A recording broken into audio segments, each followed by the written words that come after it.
anong sculptor migamit siyang talento sa art aron mapadayag ang iyang mensahe kabahin sa kalikupan. Samtang usa ka OFW nga scribble artist malipayon human matagad siyang idolong NBA legend ang iyang obra. Sa irantang detalye, pinagi nining report. Sila ang duha ka mga sugboanong artist nga migamit sa ilang talento sa art aron pagsabwag sa tagsa-tagsa ka mga tinguha. Si Jesco Deniera, usa ka sculptor, migamit sa natumong punuan sa kahoy tungod sa Odette aron kuliton ang iyang obra nga gitawag og Palm for Arms nga nagpasabot. Ang kamot symbolizes the nature's palm nga nangayo og pagtagad, so I titled it Palm for Arms.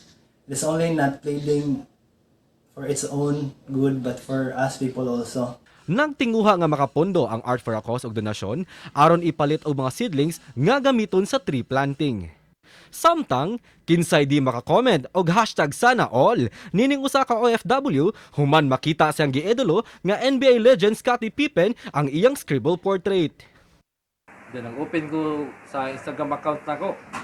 Then siya man una nakita na ko nga dugay naman ko follower niya sa social media sa una pa kay nag-idol masag niya sa una. Siya si Daniel Bruce Lumungsod, 25 anyos, taga Dakbayan sa Naga ug karon nanarbaho isip usa ka general worker sa nasud sa Singapore. Ang iyang scribble portrait ni Pippen gi-repost mismo sa iyang lodi sa iyang Instagram account. Managlahi man ang ilang tinguha sa pagpalambo sa ilang mga talento, apan susama sila og mensahe nga gustong ipaambit sa kadaghanan. Ug kini ang paggamit sa talento alang sa kaayuhan sa kagalingon ug sa kaayuhan usab sa kalikupan. Kauban si Clans Gabutin, ako si Mark Rejabella. Balitang Bisdak.